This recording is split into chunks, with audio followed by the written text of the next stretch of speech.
Olá, sou o Rui Miguel Tovar e bem-vindos ao Destino Saudade.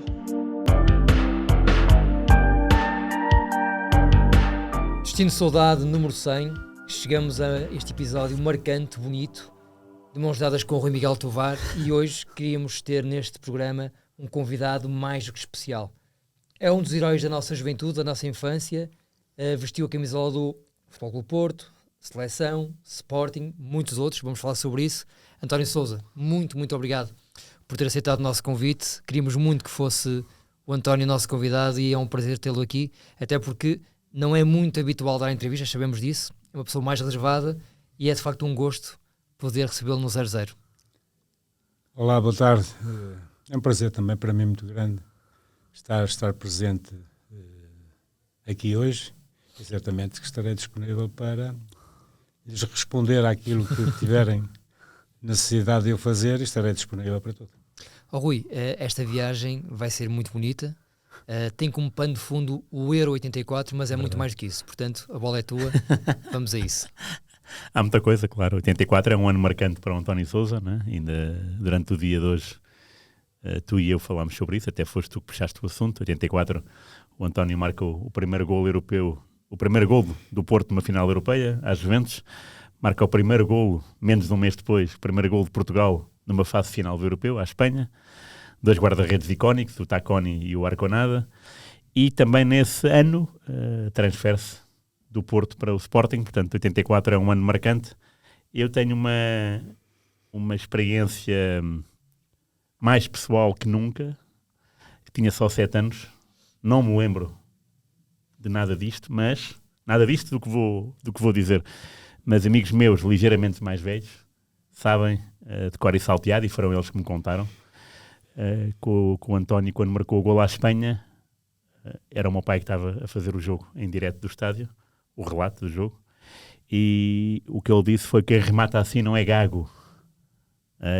E a expressão ficou nos ouvidos dos meus amigos, não dos meus, porque desse europeu só me lembro dos golos do Jordão à França, não me lembro do golo do António, nem do Nené à Roménia, mas esse do quem remata assim não é gago, o António não era bem gago, porque rematava quase sempre assim, não é?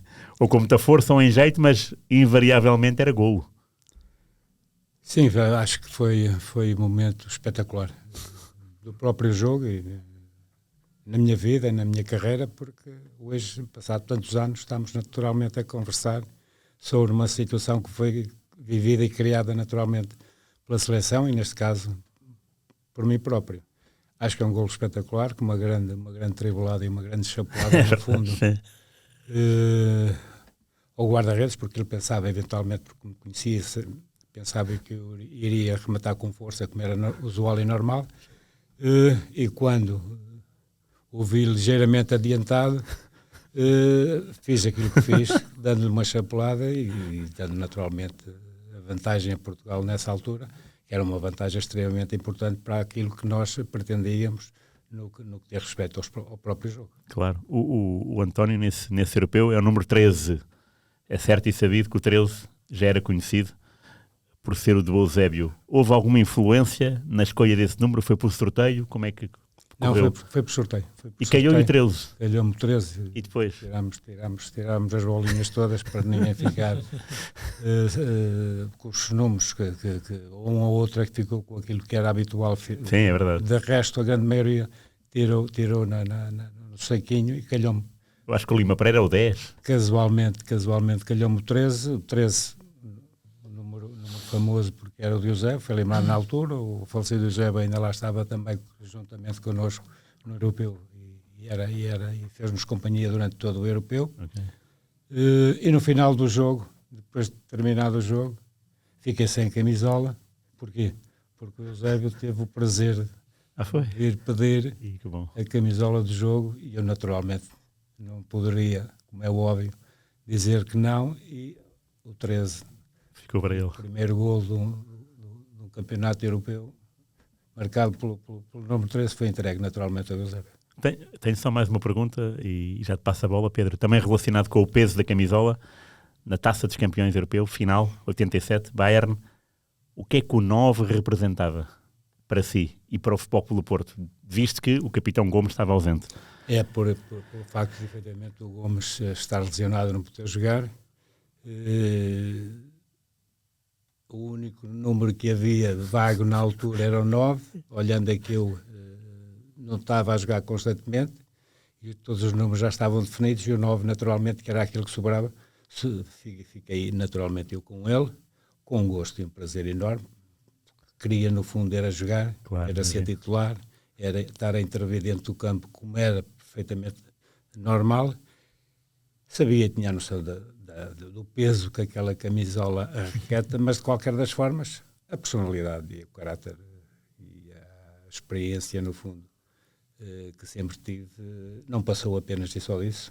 Respeitei naturalmente as coisas com grande rigor e acho que foi mais um dia e uma página bonita, não só naturalmente para o futebol português, como foi obra de um momento único, na altura, vivido e criado naturalmente por um grupo de trabalho excelente, que acabámos por conseguir aquilo que todos nós desejávamos, que era erguer a taça e sermos campeões europeus, a primeira no seu historial. António, esta prova foi jogada num país conhecido também por ser destino da nossa imigração. Na altura já havia adesão popular dos portugueses à seleção? Sentiam que era diferente jogar em França do que jogar, por exemplo, na Alemanha? Havia muita gente a acompanhar-vos?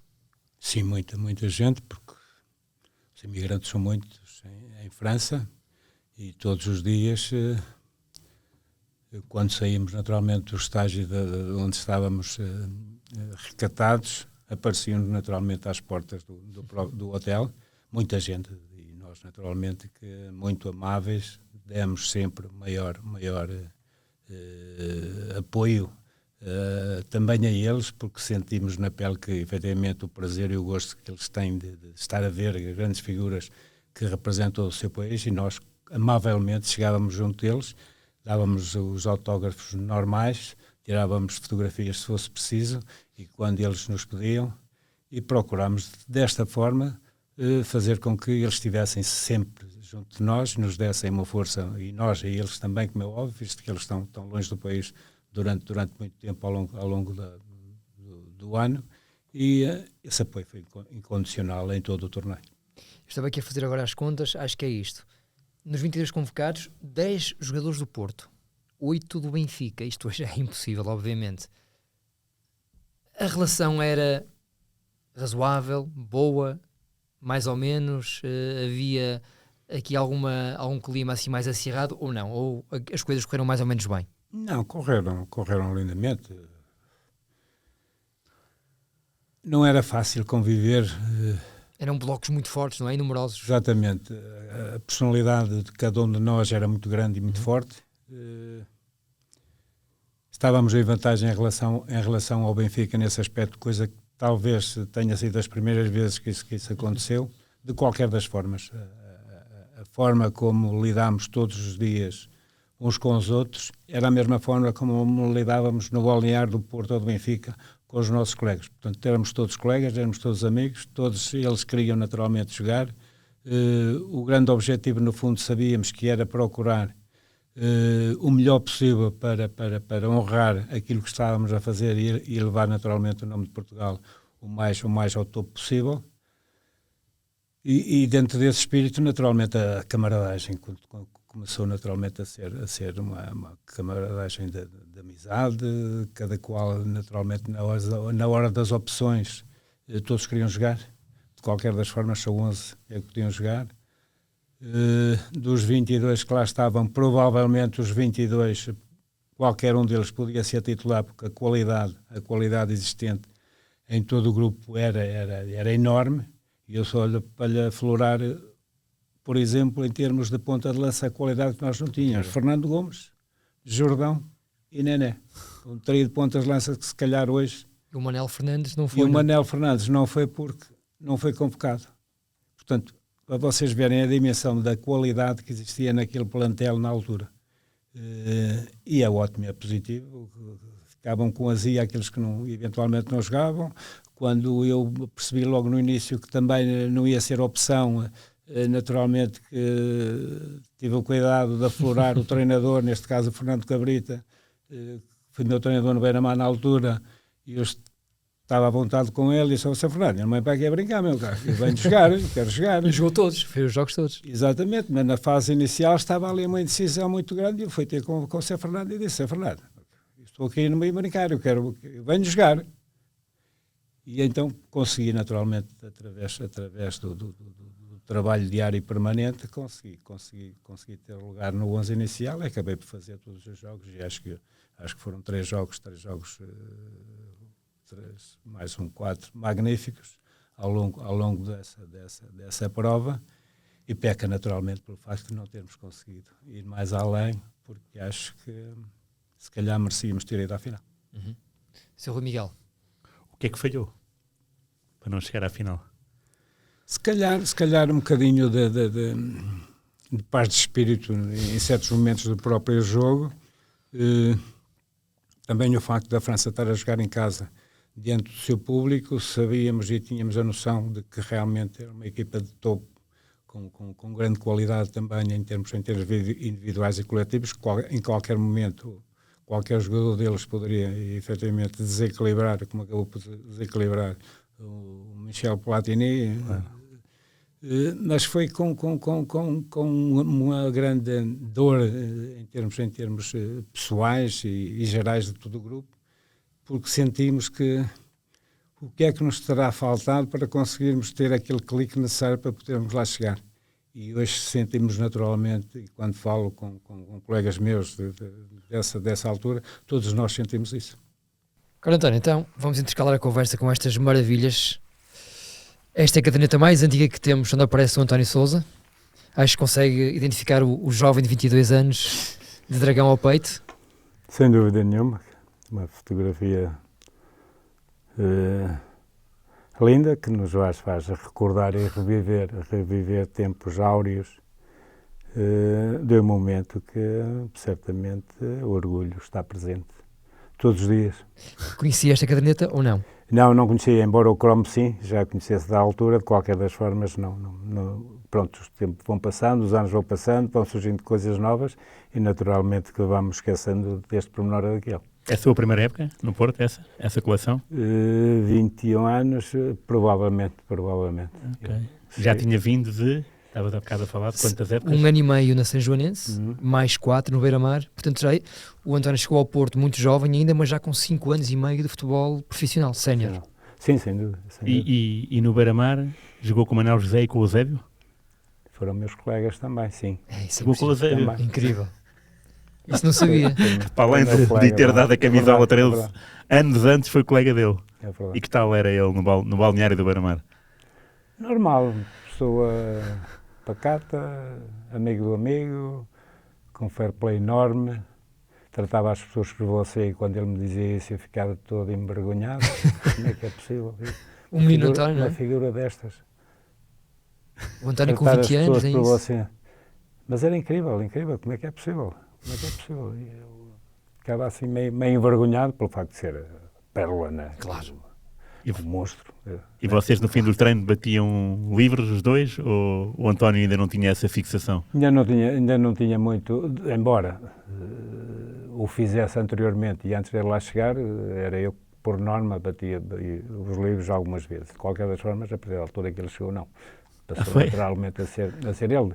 Mas nos treinos sim trabalhava. Mas ele com você, ali ao lado, não? Não tão intensamente como mais tarde se começou a trabalhar esse pormenor, que é de extrema e de grande importância, que se verifica através do tempo, através dos jogos e dos gols que se vão naturalmente marcando. Mas quando cheguei ao Porto é que tive mais a possibilidade de fazer treinos pessoais no que tem respeito ao próprio batimento de livres de várias zonas, para poder no dia dos jogos poder efetivamente chegar mais vezes à baliza. Mas aprendeu muito com o Eusébio em Aveiro, através dos livros? Sim.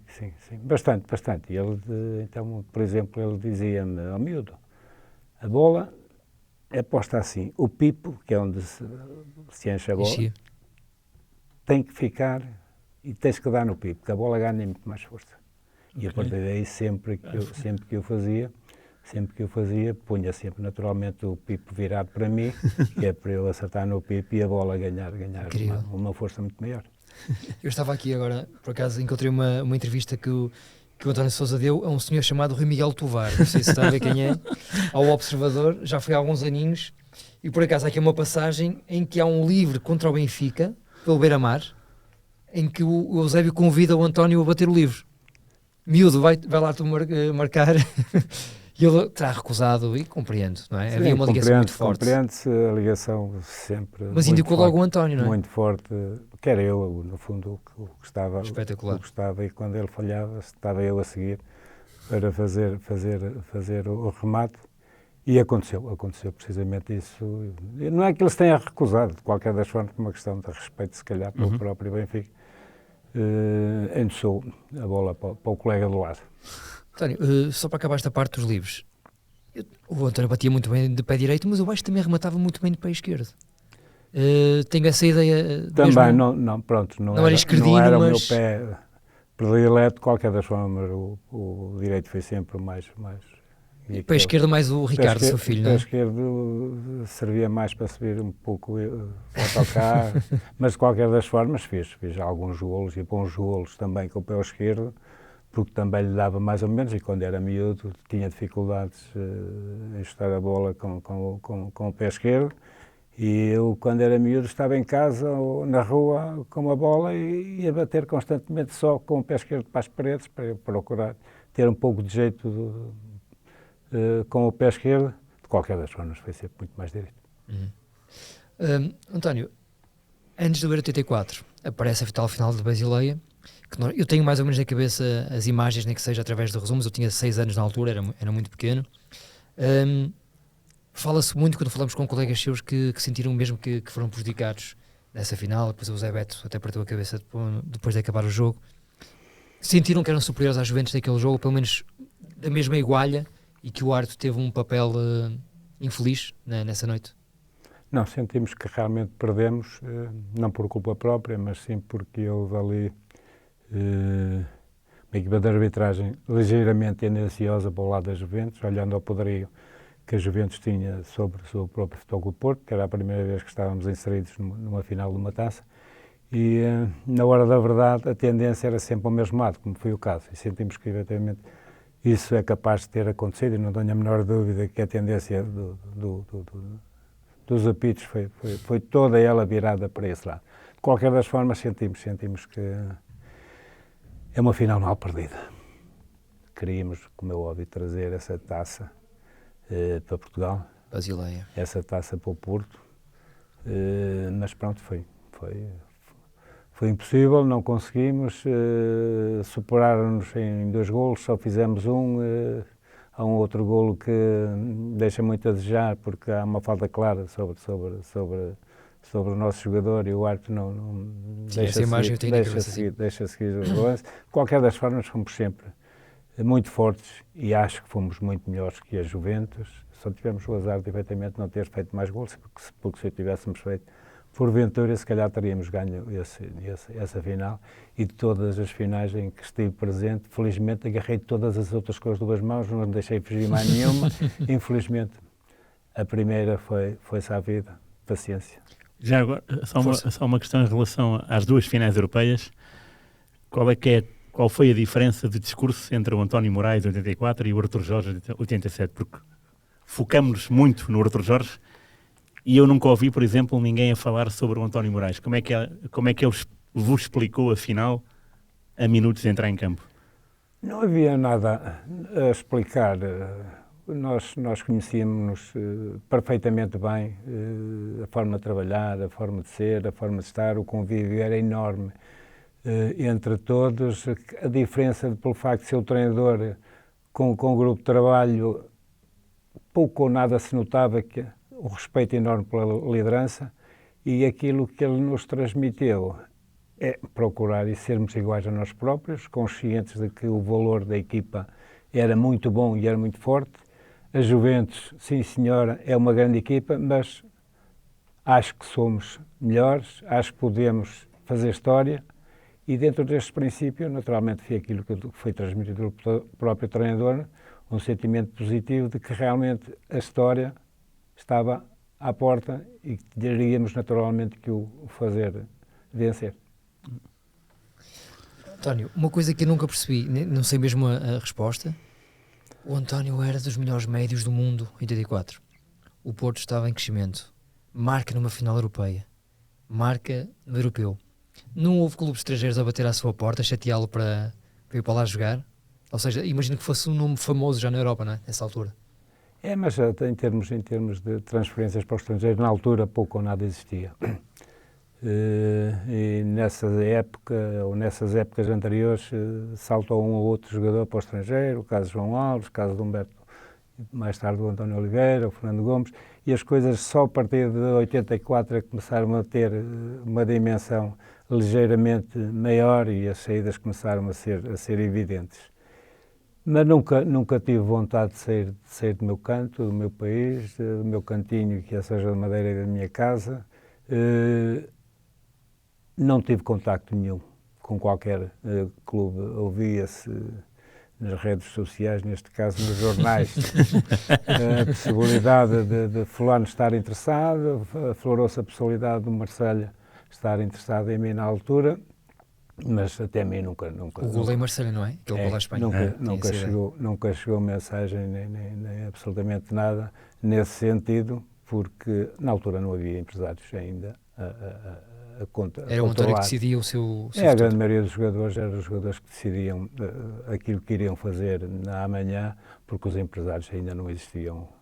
Começou a surgir a partir daí alguns e as coisas começaram a transformar-se completamente para bem, naturalmente, do próprio jogador do próprio futebol. Agora estamos a esquecer-nos de uma coisa desse ano. Quantos golos marcou na final da Taça Portugal a Rio Ave? 1 ou 2? 2 golos. 2 golos. Ganhámos 4-1. Nesse ano. Parecia mais um pormenor, não é? Não é? Mais 2 golos. Desse ano. É bom. Numa final, como é que foram os golos? Bola parada ou bola corrida? Não, um foi de bola corrida e o outro foi precisamente um livre também. Na baliza o Alfredo, não? Sim. É verdade. O António, nessa época, acaba com 47 jogos e 14 golos. Os mesmos 14 que tinha feito já em 83. São números espetaculares para o centrocampista. Para quem é centrocampista, acho que sim. Rui, gostava que fosses tu a perguntar ao António sobre a mudança depois de Alvalade, das Antas para Alvalade. Pois, agora falou. Esse contacto foi provocado depois do Europeu, durante o Europeu, antes? E porquê é que foi provocado? Porquê é que o António saiu do Porto quando o Porto tinha chegado a uma final europeia? O contacto surgiu antes do Europeu. Embora não tivesse naturalmente aflorado nada em termos de decisão, porque eu tinha contrato com o Porto na altura ainda, salvo erro mais um ano, portanto não poderia naturalmente, em princípio, saltar, e de maneira que as coisas processaram mais tarde e depois do Europeu, processaram-se com a ida para Alvalade através de conversas depois do Europeu, e só depois disso é que efetivamente se consumou a possibilidade de eu ir para Alvalade. Conversas com o João Rocha ou já havia empresário pelo meio? Não, alguém ligado naturalmente ao Sporting e posteriormente e mais tarde naturalmente com a assinatura do contrato já com o João Rocha. E foi ao mesmo tempo do Jaime Pacheco? Ou o Jaime Pacheco foi antes ou depois do António? O Jaime já tinha feito o acordo e eu fiz passado uns dias, selado o acordo com o Sporting. E já sabia do Jaime Pacheco, então? Precisamente, sabia perfeitamente que o Jaime também já ia para Alvalade e, portanto... Isso foi um estímulo para si? O Jaime ir também sentiu-se mais... Um apoio, não é? Não, acho que sim, sem dúvida nenhuma. De qualquer das formas, nós conhecíamos perfeitamente bem, convivíamos quando era possível, principalmente em termos de seleções com os jogadores de esporte. Claro, portanto, nós conhecíamos perfeitamente bem e jogar futebol, embora casas diferentes, místicas diferentes, formas de estar diferentes, adaptámos perfeitamente bem à realidade que era o Sporting, e foram 2 anos espetaculares. Chegaram a treinar-se com o Futre no Sporting ou nem Não, isso? foi na altura, precisamente. Pois, eu sei, mas eu nem sei se foi no mesmo dia, se foi no dia seguinte. Não chegámos a ter contacto Okay. nesse campo com o Paulo, porque, entretanto, ele acabou por vir para cima. Exato. E como é que foram os primeiros dias em Lisboa? Era uma cidade que conhecia? Mais ou menos, como é óbvio. Fiz muitos jogos, muitas viagens para Lisboa, já conhecia mais ou menos os cantos à casa, sabia onde tinha que ir e onde deixava de ir. Portanto, e depois, os primeiros tempos, alguma dificuldade em arranjar casa. Tive naturalmente no hotel durante um mês e meio. Posteriormente arranjei casa junto ao Alvalade, ali encostadinho ao campo, e portanto por lá fiquei durante essas 2 épocas. Muita gente, muitos sportinguistas se lembram do seu golo ao Atlético Bilbao. Estavam no estádio. Exato. Só porque o resto não havia televisão para poder ver mais um momento único, no fundo. Sim. Foi um gol. Porquê? O gol como é que foi? Foi um livre ali na zona do meio campo. A sério? Sim, o Pacheco, salvo erro, marca o livre muito rápido. Eu dou 2 passos à frente, recebo a bola. Parece-me dois elementos do Bilbao. Eu ameaço e tenho a possibilidade de driblar os dois e fugir pelo meio deles. Chego ligeiramente a 5, 6 metros da grande área, desfiro um remate forte e potente e a bola entra do lado esquerdo do guarda-redes, ali no 7, como a gente costuma dizer, sem a mínima de hipótese, que nos deu naturalmente a tranquilidade da própria eliminatória. Claro. O guarda-redes era o Andoni Zubizarreta, curiosamente. Boa. Estava agora aqui a ver a ficha de jogo. É verdade. Então agora vai poder recordar, se calhar. Já agora, Tem que ir ao Dragão esta falar equipa com do ele. Sporting era espetacular. Damas na baliza, Gabriel, Morato, jogaram os dois no Porto, curiosamente. Fernando Mendes também jogou no Porto, o Venâncio, Jaime Pacheco, Mário Jorge, António Sousa, Carlos Xavier, Ralph Mead, que era um inglês, e o Manuel Fernandes na frente. Os golos foram do Manel, do Ralph Mead e do António Sousa, aos 75 minutos. Na baliza, Zubizarreta agora a trabalhar no Futebol Clube Porto. Sim. Que tal Manuel Fernandes e Damas? Como pessoas, digo. Excelente. É? O Vítor Damas, espetacular. Amigo do amigo, queria uma festa e uma borga, sempre bem disposto. E o Manel também, uma pessoa sempre dedicada naturalmente aos interesses da coletividade, de qualquer das formas, um amigo de peito e de coração, que estava sempre pronto e disponível para colaborar e ajudar naquilo que fosse necessário. Isso é a época do João Tochac, a primeira. Que tal, ele mudou um bocadinho a mentalidade do futebol português? Ou já vem na linha de outros treinadores? Não, já vinha na linha daquilo que era usual. Okay. Penso que pouco ou nada se alterou no que diz respeito a isso. Mas era boa gente? Como é que ele era? Como é que o António o definia? Era agora, se calhar havia mentalidades diferentes para melhor. Quero-me parecer que a qualidade mental que ele imprimia na própria equipa, se calhar, merecia um pouco mais de arrogância psicológica, no fundo, para se mudar um bocadinho a cultura e a imagem que se estava habituado a ter. E o Sporting de Lisboa é diferente do Porto. Aqui as pessoas e as mentalidades são diferentes. Nós íamos para o treino e treinávamos a sério. Íamos para casa quando, por exemplo, empatávamos, nós nem dormíamos, segunda-feira não queríamos sair, na terça começava a semana, a gente queria que chegasse rapidamente o jogo para ganhar, que é para estar. Íamos em Alvalade, já era diferente, a mentalidade era outra, a gente vinha ao norte, por exemplo, empatava ou perdia, não se notava aquele prazer de sentir o gosto da vitória. Algumas farras, os jogadores chegavam a Lisboa, em vez de ir para casa, não senhor, e se calhar eram capazes de ir para a discoteca. Portanto, mentalidades completamente diferentes daquelas que eram sentidas e vividas aqui no próprio clube, neste caso no Futebol Clube Porto, e uma forma de estar completamente diferente. E agora passo-te a bola para falares de 86, o porquê de ter regressado. Não, é muito curioso, esta resposta foi muito curiosa mesmo. Foi isso que o levou também a querer regressar ao Porto, António? Não se identificar muito com essa mentalidade competitiva no balneário de Alvalade? Se calhar teve muito a ver com isso, sem dúvida nenhuma, embora as coisas fossem melhorando através do tempo. No segundo ano entrou o Manel José, que melhorou ligeiramente a forma das pessoas estarem dentro do próprio treino. De qualquer das formas, o gosto, o prazer, aquilo que senti sempre durante aqueles 5 anos que cá estive, foram enormes. O prazer, a paixão, o sentimento, o gosto, tudo inserido dentro do mesmo e dava gosto e dava prazer a gente estar nas Antas, neste caso, conviver com toda a gente, sentíamos-nos bem lá dentro, não queríamos, por exemplo, ir para casa, que era um gosto enorme, um prazer enorme, estarmos presentes.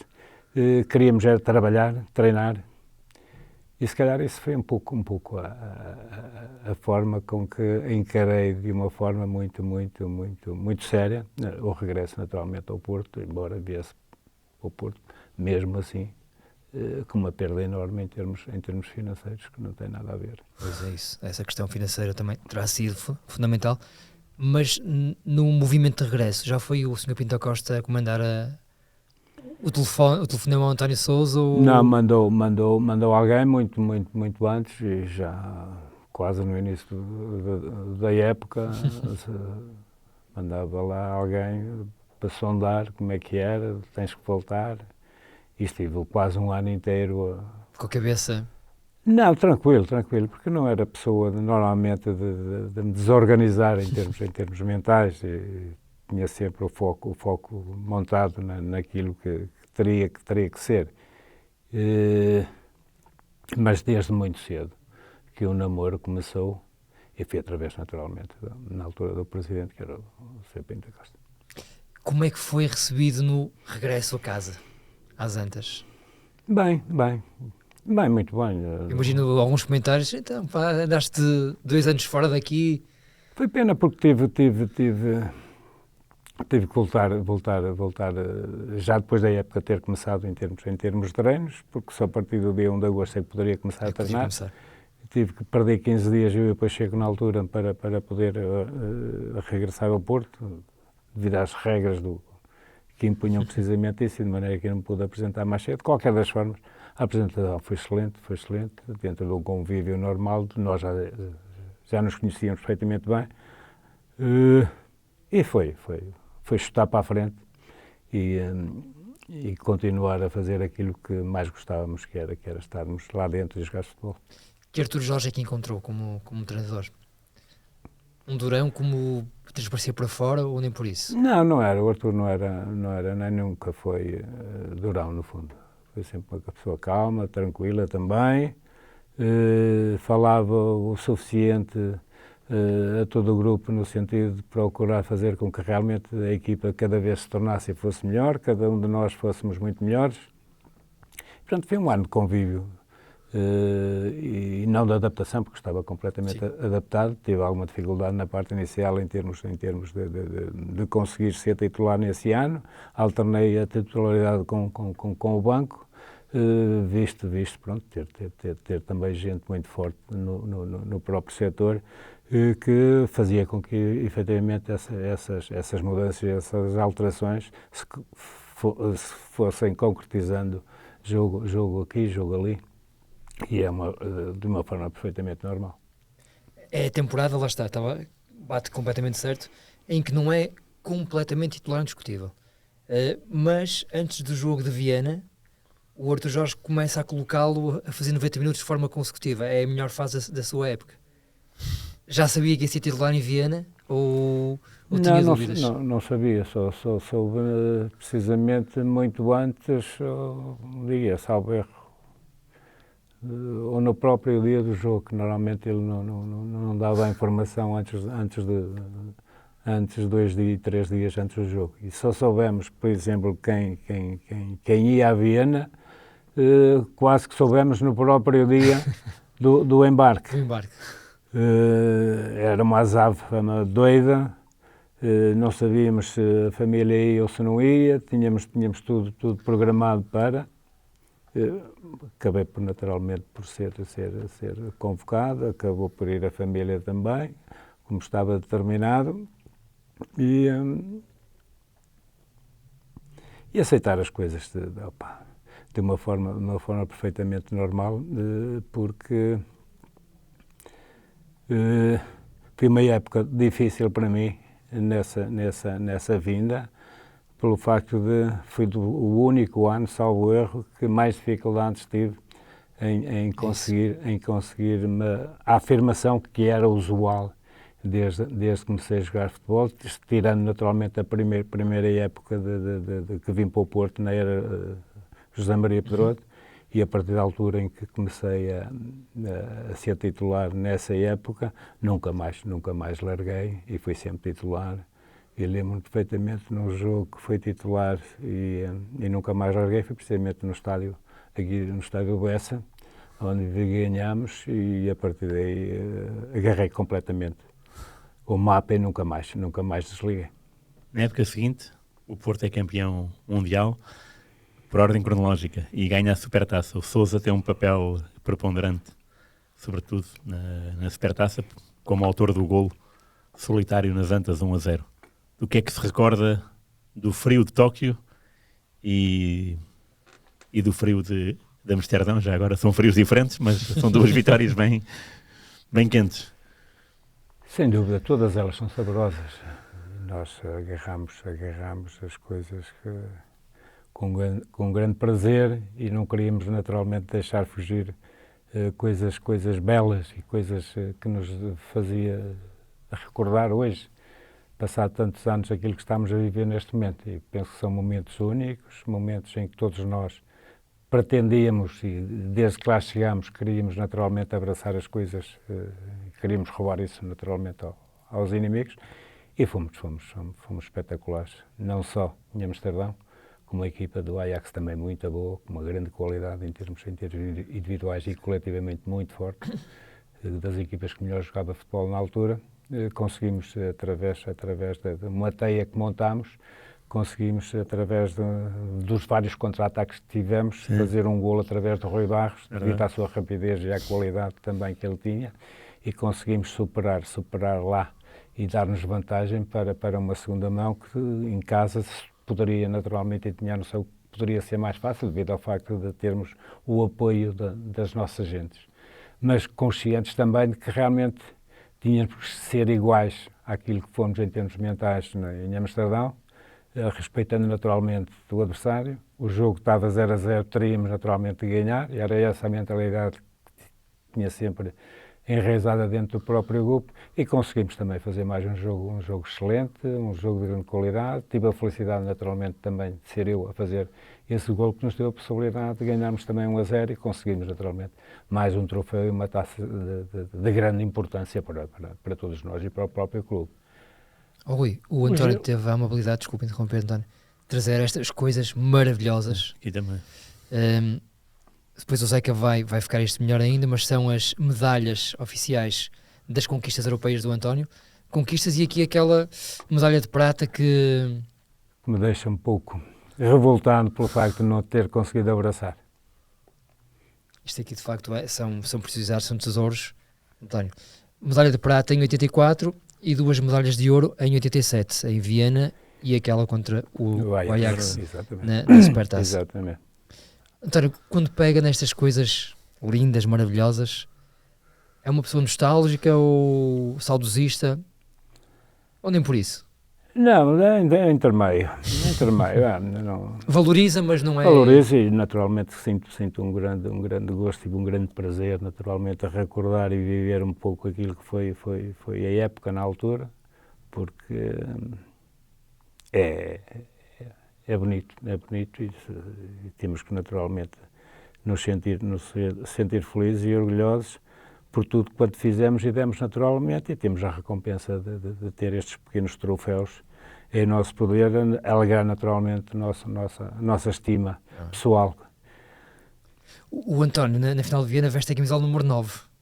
que seria teoricamente o Fernando Gomes. Não sei se o António depois vestiria outra, se jogasse noutra posição. Mas a sua função naquele jogo não foi de ponta de lança, naturalmente que nunca foi na vida. O que é que o Horta Jorge lhe pediu para aquela partida? Tem alguma ideia? Não, o facto de ser o número 9 era a única camisola que sobrava, porque o resto estava tudo já preenchido. Joguei na minha posição normal. Não foi... O médio esquerdo com alguma liberdade em termos ofensivos, como era normal, dentro daquilo que sempre foi ao longo de toda a vida. De resto, não houve missão específica para... O André Yuquim mais no centro, o Jaime Magalhães mais sobre a direita, o António centro-esquerdo, e depois aqueles dois diabinhos na frente, não é? É, o Futri e o Madger, de um lado direito, do outro lado esquerdo. O Fut muitas vezes jogou sobre o lado direito para dar mais facilidade de ir para dentro, para poder eventualmente usar o seu pé esquerdo, que era aquilo que era a sua pretensão. E penso que se foi mais um jogo e mais uma final de grande orgulho, visto que não éramos favoritos, nunca fomos. Os alemães estavam e foram sempre os grandes favoritos para esse jogo. De qualquer das formas, nós tínhamos a noção de que realmente tínhamos lá chegado, por mérito próprio. E quando lá chegámos, sentimos que grande parte da casa eram tudo, ou a grande maioria, alemães. Tínhamos ali uma dose de gente portuguesa que efetivamente conseguiram superar toda aquela vasta multidão de gente que estava do lado dos alemães, e conseguimos dentro das 4 linhas, apesar de sabermos e termos a noção das dificuldades desta equipa do Bayern de Munique, que era muito forte, tinha um poder enorme, individualmente era uma equipa muito forte em termos atléticos. De qualquer das formas, usámos naturalmente sempre a qualidade pessoal e individual, em termos técnicos,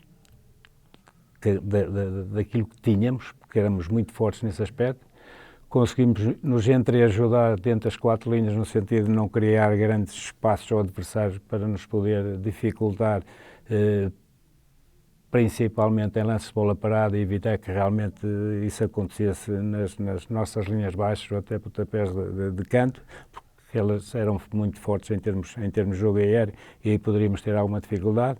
Conseguimos roubar a bola ao adversário, conseguimos obrigá-los naturalmente a andar a correr atrás dela, a criar muito desgaste ao Bayern de Munique, e felizmente acabamos por, mesmo estando a perder, acabamos por ter a felicidade de conseguir o empate, conseguir um bocadinho mais tarde o golo que nos deu a possibilidade de estarmos na frente do marcador, e depois procurámos gerir o melhor possível o resto que faltava do próprio jogo, de forma a que os 90 acontecessem e chegassem o mais rápido possível, para todos vibrarmos com grande satisfação e grande orgulho, sentindo na pele naturalmente aquilo que se poderia passar lá dentro e cá fora e cá no nosso país, porque certamente foi um momento único, histórico na vida do próprio clube. O António tem aqui uma caderneta, vou avançar no tempo, em que está no Gil Vicente, Mangonga e Drolovic. Bem, Tuque, Cassioli... Pouca gente saberá que o António ainda jogou no Gil, não é? Sim, fez lá uma época no Gil Vicente. É que eu quando abri a caderneta fui direto ao Beira-Mar e não encontrei. Então onde é que será? Depois lembrei-me Gil Vicente, pois é, cá está. Foi a última época na primeira divisão, precisamente no Gil Vicente, onde tipo o Drolovic, exatamente, que tal? E aconselhei. Na altura ele estava com dúvidas da possibilidade de vir para o Porto, e eu aconselhei-o naturalmente. Opa, vais, que é um grande clube, uma grande casa, vais claro. Ter Porto, tens qualidade, não tenhas medo, assume-te que é um grande clube. Ele era mesmo bom no Gil, o Drolo? O Drolo, muito bom. E no Beira-Mar, quem é que apanhou antes? Na época anterior? Teve no Beira-Mar, não teve? Tive, sim, antes de ir para o Gil Vicente, tive mais 4 anos. E ainda apanhou Leeds, Mário Jorge, não foi? Mário Jorge, não? Apanhou lá o Mário. Tive 4 anos, depois mais 4, 8 anos. Os iniciais 4, e depois nessa fase final mais 4 anos. Mais 4. Exatamente. O nosso amigo Penteado, falávamos há bocadinho. Pois, é verdade. Exatamente, apanhei também lá o Penteado como colega, que já o tinha apanhado aqui também no Porto na altura, bem cedo, e depois fui apanhá-lo lá também. E que tal essas experiências em clubes que não lutam por título de campeão? A experiência, a vontade de querermos continuar a carreira, no fundo, E se em termos ainda temos gosto e prazer pela própria profissão e queremos fazer aquilo que gostamos, pronto, são situações que temos que as viver, e quando se tem prazer naquilo que se faz, é o mais importante, respeitando naturalmente sempre a pessoa e o próprio futebol. Claro. E o regresso ao Mário Duarte, não sei quantos anos depois, como é que sentiu as gentes de Aveiro? Foi mais um dia e anos maravilhosos. Aveiro e o Beira-Mar é a minha casa também. É um clube e uma cidade que me orgulho muito, e eu respeitei, e tudo fiz naturalmente por pôr sempre no alto. Acho que foram 8 mais quase 9, são 17 anos de vida em Aveiro. Portanto, são muito grandes. Tudo é muito grande. Acho que o Beira-Mar hoje está numa fase menos positiva. Acho que o Beira-Mar merece muito mais do que aquilo que tem neste momento, porque é um clube da Primeira Liga, e certamente que acho que sempre que vou a Aveiro é um orgulho enorme. As pessoas, naturalmente, que acho que me adoram, no fundo. Penso que há um grande respeito sempre pela minha pessoa, sempre que lá vou, sempre que estou com amigos e pessoas que não me conhecem, a dar-me cumprimentos e abraços, e acho que foram anos maravilhosos na vida do clube, onde pusemos o clube naturalmente em alguns momentos no auge, conseguindo também aquilo que mais importante é na vida de todos nós, que é a conquista de uma Taça de Portugal pelo Beira-Mar, um clube pequeno, e consegui felizmente dar uma Taça de Portugal a um clube tão pequeno. É obra, e certamente que isso também são momentos que são vividos e recordados sempre enquanto formos vivos. Eu queria ainda falar aqui sobre 2 coisinhas, pelo menos com o António, por serem mesmo dúvidas minhas. Primeiro, 89, quando saí do Futebol Clube Porto, pelas minhas contas tem 32 anos, é um jovem ainda, podia perfeitamente jogar mais anos, como depois veio a confirmar. Foi o António que pretendeu sair, o contrato acabou e saiu, ou foi... Não, foi o próprio Futebol Clube Porto que abriu a porta, não só comigo, mas mais alguns. Foi aquele ano em que saiu muita gente, não é? Exatamente, foi o ano de transição do plantel do próprio Futebol Clube Porto, onde saiu o Fernando Gomes também, Lima Pereira, Frasco. Tenho a impressão que a grande maioria daqueles que lá estavam na altura, a grande maioria foi tudo para outras bandas. Foi um processo assim difícil, duro, ou as pessoas tiveram... Não tinhas contrato, o clube entende que não há motivo para renovação, e naturalmente tens de procurar virar para uma vida diferente, ou continuares a tua vida, arranjando naturalmente um clube. Tive a possibilidade de ir para outros lados, mas Aveiro e o Beira-Mar cativou-me, sempre lá gostei de estar. Foi um clube que sempre me orgulhei de representar, e tudo isso teve a marca de querer voltar de novo a uma casa que considero que é minha. Queria também tocar aqui, obviamente, no Mundial de 86, porque o António também jogou Mundial. A sua carreira, de facto, é magnífica, mais rica é difícil. Representar Portugal no Europeu, ótimo, maravilhoso. E o Mundial, muito diferente, a dimensão, o nível, ou no seu coração estão os dois lado a lado? Não, eu penso que é lado a lado. O prazer e o gosto é precisamente a mesma coisa. O sentimento que passa naturalmente é estarmos presentes numa competição europeia, que todos nós aquilo que mais queremos e mais desejamos é que nos saia bem, que as coisas corram bem, que a gente consiga se dignificar e dignificar naturalmente a imagem do próprio futebol português, procurarmos crescer, procurarmos transmitir às pessoas que realmente estamos no melhor, e é um pouco isso no fundo, e o sentimento que temos, quer de um, quer de outro, é o prazer de servirmos Portugal o melhor possível e procurarmos elevar a fasquia. Rui, queres falar um bocadinho sobre o Mundial? Alguma questão? Não, sim, já agora, o que é que... É certo e sabido que começámos muito bem, 1-0 com a Inglaterra, e depois 2 derrotas. Qual é o sentimento de, no intervalo do jogo com Marrocos, perceber que a vida está a andar para trás e é irrecuperável? Porque já havia 2-0 ao intervalo com Marrocos, não é? Exatamente. Era isso que aconteceu. Mas quero parecer que algo infelizes, no fundo, no segundo jogo. Acho que fizemos um bom jogo e um grande jogo contra a Polónia. Os polacos muito bem, procuraram jogar no erro, jogaram com as linhas sempre muito atrasadas, procurando naturalmente sempre contra-ataques rápidos, no sentido de procurar fazer com que nos desequilibrasse nesse aspecto e acabaram por ser felizes, no fundo, nesse jogo, e não conseguimos virar o resultado de qualquer das formas. Acho que fizemos um bom jogo, não fizemos um mau jogo, apesar de termos perdido, não fizemos um mau jogo. De qualquer das formas, o resultado fez com que, efetivamente, estivéssemos naturalmente a um passo de ficar ou de voltar, visto que faltava um jogo, e um jogo que poderia naturalmente nos dar a possibilidade de vitória, de superar o erro cometido no jogo anterior. Infelizmente isso não aconteceu.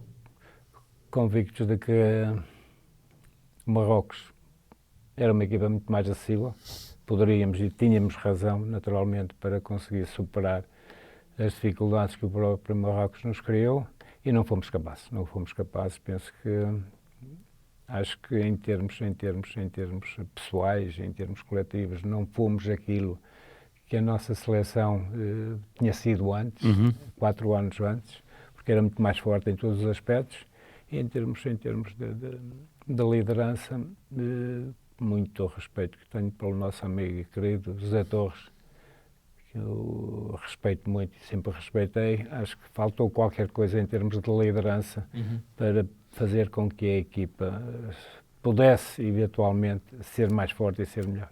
Mas é interessante verificar que, imagino que toda a equipa tenha chegado a Portugal desfeita, no prestígio, e querer férias, e no ano seguinte o Sousa é campeão europeu. Sousa e outros, não é?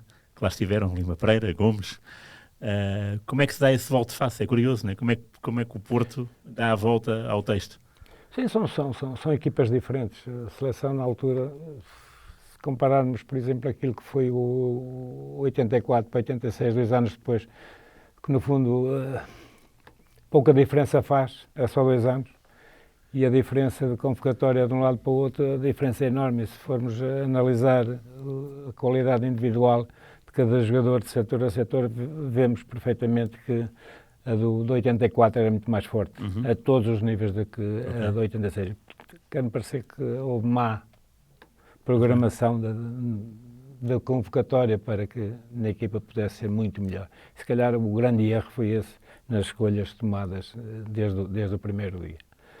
A diferença para o ano seguinte e a conquista da Liga dos Campeões é uma equipa que está predestinada àquilo, quer ganhar, quer vencer, com um âmago muito grande no sentido de procurar sempre, em todos os momentos, se conseguir superar e obrigar o colega a superar-se a ele próprio para conseguir lá chegar.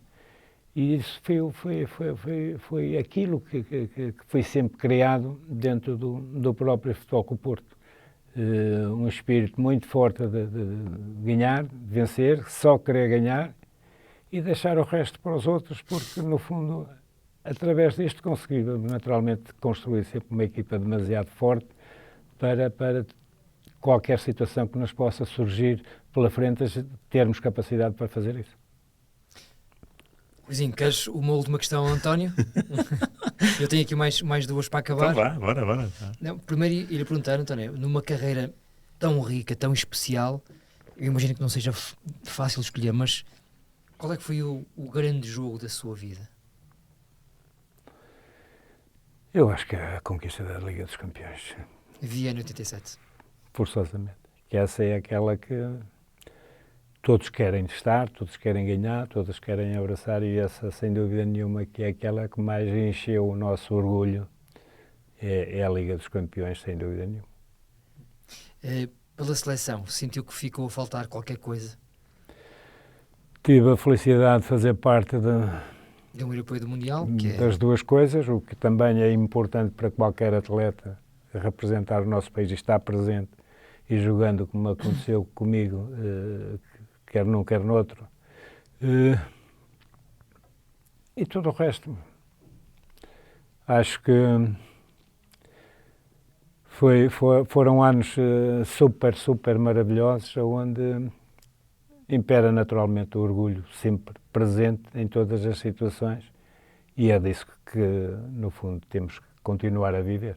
A minha última questão, falamos em off, mas não falamos em on. Há uma personagem muito importante da sua carreira, José Maria Pedroto. Foi o seu treinador mais marcante ou escolheria mais algum? Além do Não, foi porquê? Porque José Maria Pedroto foi-me buscar já, neste caso ao Beira-Mar, para representar o Futebol Clube do Porto. Foi pelas mãos dele que naturalmente consegui lá chegar. Foi pelas mãos dele que consegui ser titular de Futebol Clube do Porto.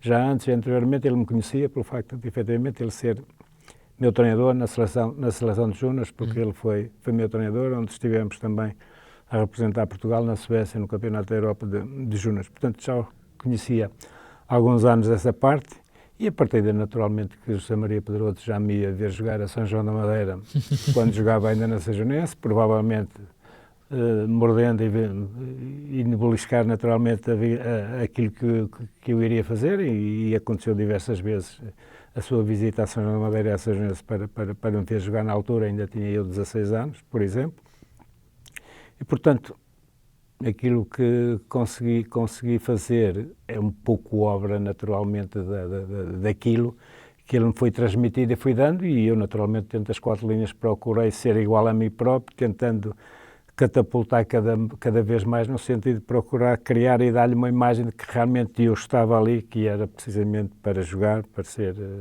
ganhador, e portanto através disso naturalmente que ele optou por mim, e tenho por ele uma grande estima, um grande orgulho, e certamente foi um prazer enorme o convívio que sempre tive com ele. Este menino que conduzia a bola com esta classe deu muitas alegrias, deu também um filho e um neto ao futebol português, se calhar mais, vamos ver, não é? Tem mais um netinho pelo menos. Tem, mas muito jovem ainda, só tem 7 aninhos. Mas está na calha. O seu filho sei que sim.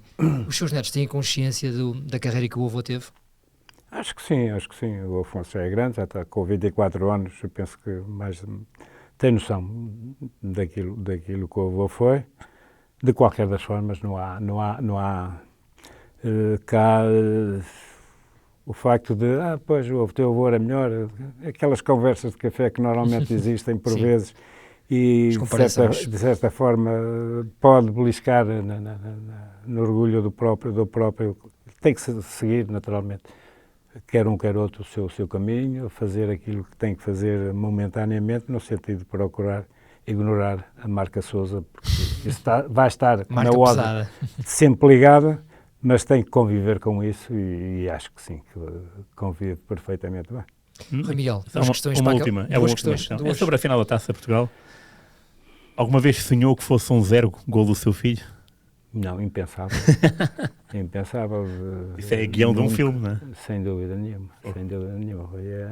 Percebeu que era ele na hora? Portanto, o remate é dele, claro, mas quando ele agarrou na bola, o que é que... A inspiração normal dele podia dar naquilo, como felizmente que veio por acontecer. São situações... nós não sabemos o que pode acontecer de um momento para o outro. E agora é sem dúvida nenhuma um momento mágico. Claro.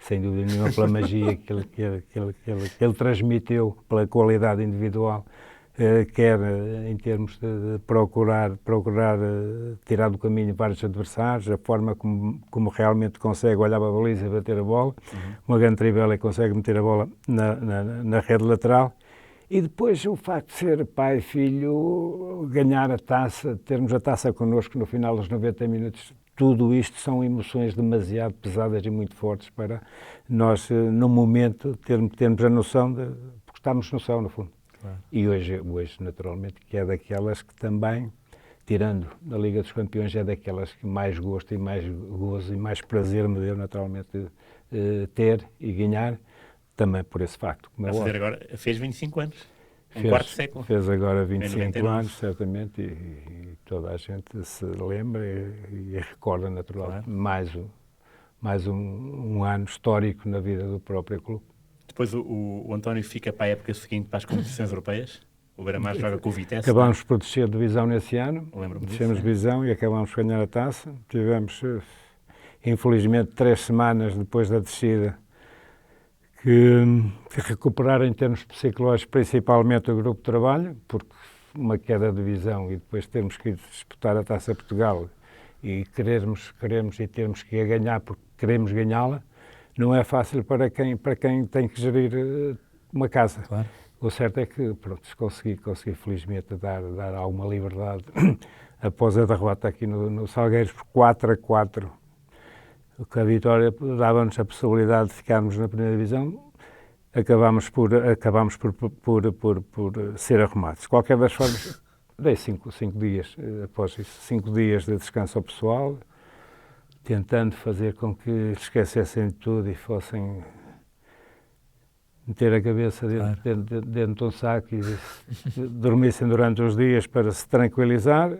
Recuperámos na semana seguinte, esses 15 dias tivemos um trabalho psicológico da minha parte muito importante, que fez com que efetivamente a gente conseguisse chegar a essa final e conseguirmos naturalmente uma recuperação excelente, que hoje naturalmente continuamos a recordar. Espero que daqui por 25 anos a gente cá esteja também para lembrar o mesmo caso. Sim, verdade.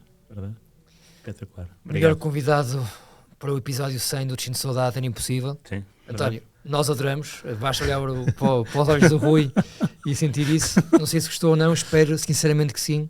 Muito obrigado pelas suas histórias, pelas suas recordações, pelas suas medalhas de conquistas europeias.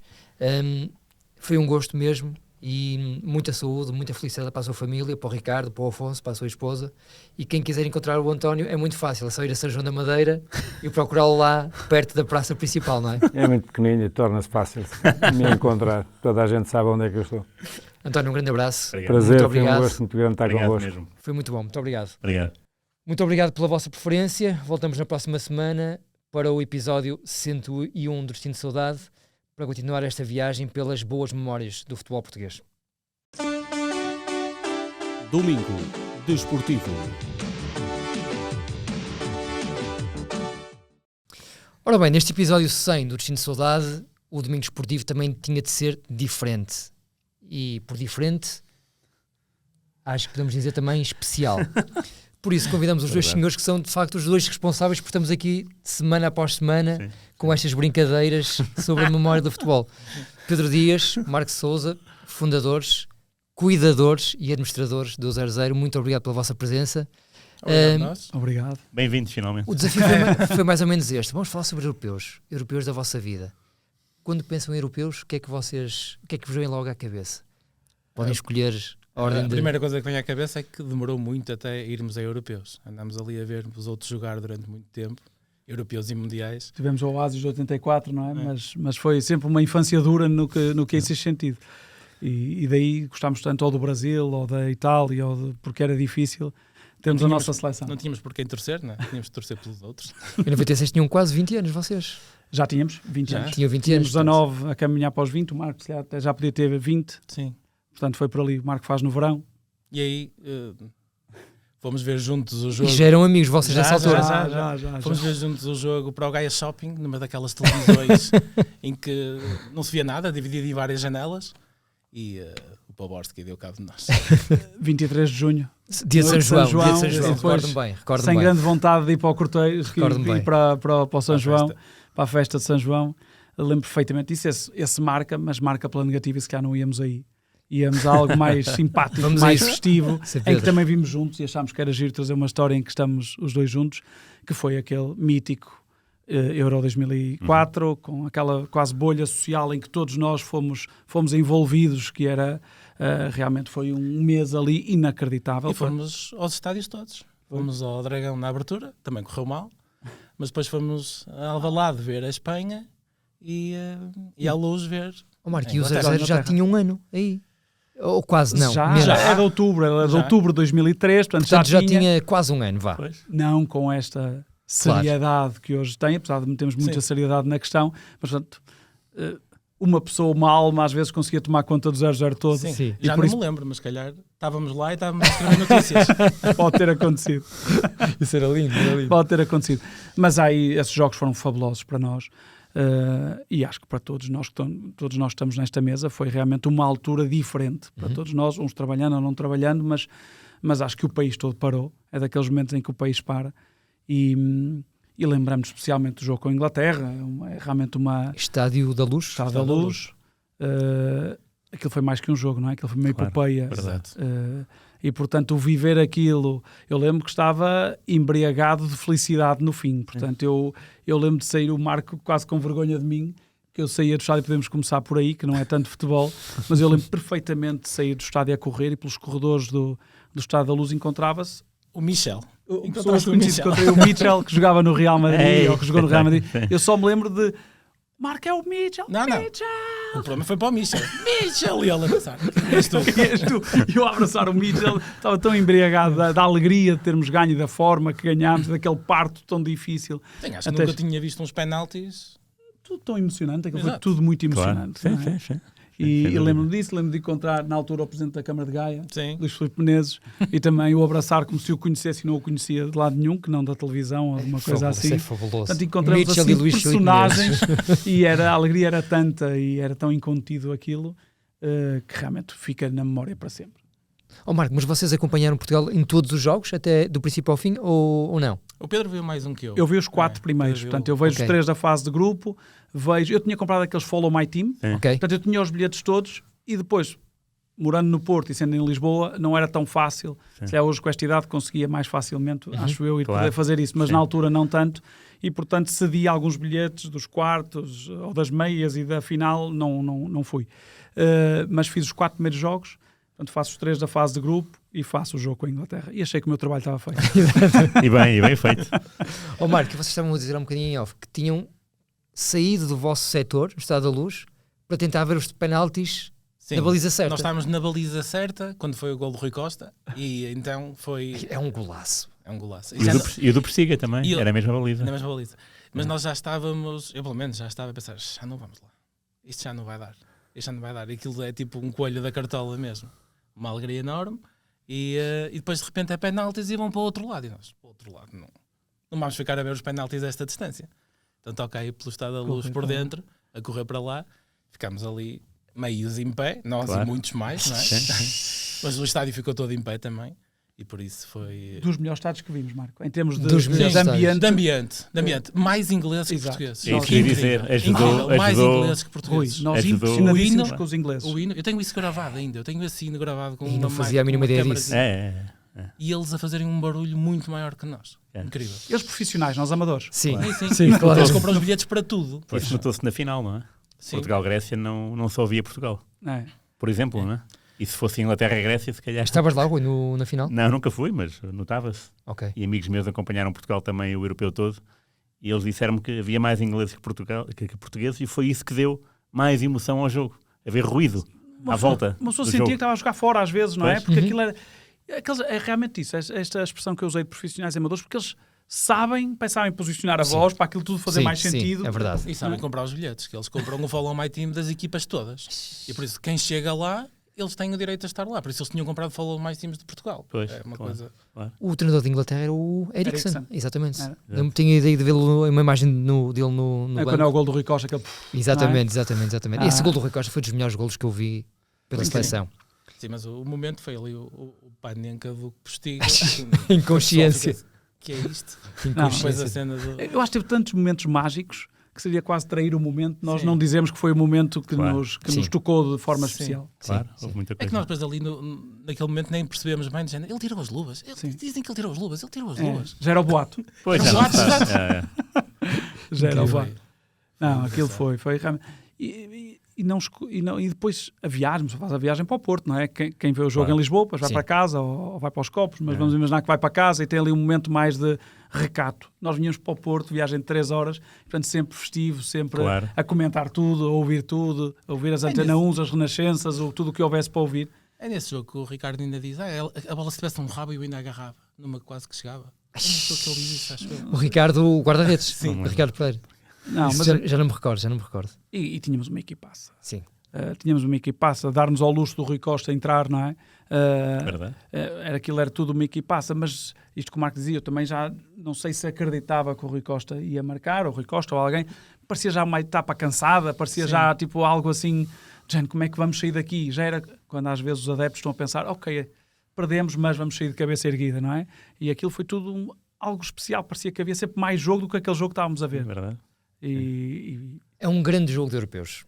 É um grande sim, enorme melhores, jogo. Não só de Portugal, mas de europeus. É isso que eu acho. Acho que ultrapassou o país. Aquilo foi maior que isso. É um grande jogo de europeus. Meus amigos, só mais uma questão, se me permites, Rui. Bora. Destino de Saudade, episódio 100.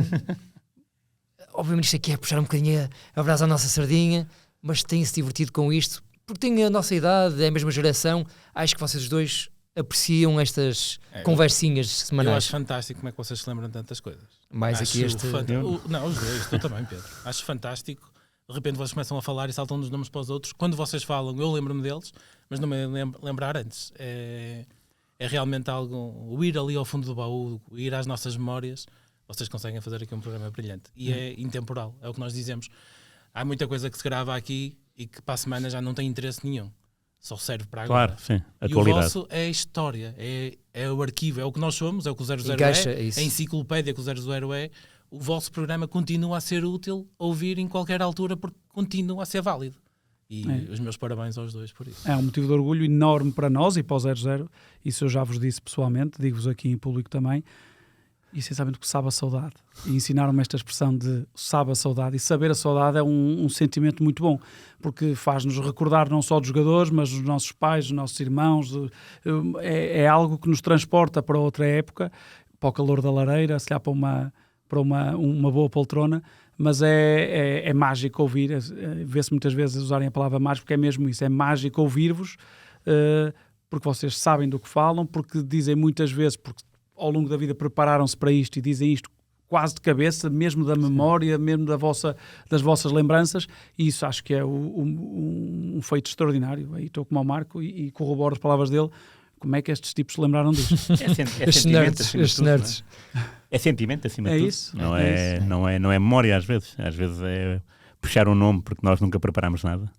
Preparamos o tema, tipo, ok, vamos falar do Boa Vista Europeu. Sim, o ponto de partida é sempre esse. Não há mais nada, não é? O Rui envia-me um e-mail, olha, hoje o tema é este. E a partir é a única coisa de preparação que nós temos. Não, eu pergunto, este é o tema. O que é que tu achas, né? Diz tua justiça. Eu acho que e tu dizes sempre a tua justiça. Fixe. E pronto, e a partir daí é desenvolver. E agradeço imenso a oportunidade, claro. Venham mais 100, mais 200 e muitos mais, porque é uma oportunidade também de despertar a nossa... Há coisas que às vezes lembro-me. Não me lembro na viagem de comboio, não me lembro quando estou a escrever o e-mail, mas depois lembro-me aqui. E também há coisas que às vezes me lembro na viagem de comboio e aqui depois não me esqueço-me. E quando vou outra vez de comboio, aí não falei daquilo, mas pronto, fica para uma outra oportunidade. Pedro Marcos, gostavam de que nós falássemos em algum tema especial, se pudessem escolher assim um tema agora assim repentinamente, que não tenha sido ainda falado, alguma história, algum jogo em particular? Isso é difícil, porque eu acho que a magia é mesmo isso, é também ser surpreendido, é não achar que vocês se prepararam para me contar essa história, é de repente, esta história é mesmo a que eu queria ouvir, e portanto eu não vou aceitar o desafio. Bom. Muito bom. Sim, ia dizer que, só complementando, casa connosco na parte da história, na parte do arquivo da enciclopédia, sem dúvida. E casa connosco na atitude de... Vocês quando falam pela alegria do jogo, pelo grande golo que acharam, por se lembrarem de um e do outro e das fintas e das coisas, e trazer o lado positivo, trazer o futebol é uma coisa que nós gostamos muito, ainda bem que vocês o fazem de igual forma. Não vão puxar a tal polémica, e não foi isto e foi aquilo. E tal. Não, isso. Falar sobre árbitros só mesmo com aqueles almoços com Rosa Santos no restaurante do árbitro. Até aí conseguimos pôr o romântico da coisa. Exatamente. Sopa de cação. Exatamente, sopa de cação. Foi o almoço desse dia. Marco e Pedro, muito obrigado pelo vosso apoio, pela vossa nós. presença constante. Rui, em relação a ti, companheiro de viagem, muito obrigado por estas 100 passa a correr de facto, 100 jornadas, que sejam muitas mais. Obrigado. Vamos em frente, 00.pt, já sabem, todas as semanas, à quinta-feira temos o Destino de Saudade, mas temos muito mais todos os dias no nosso site, nas nossas redes sociais, há muita informação para consumir no 00.pt com este feeling, com este bom feeling do Destino de Saudade. Um abraço a todos, obrigado pela preferência.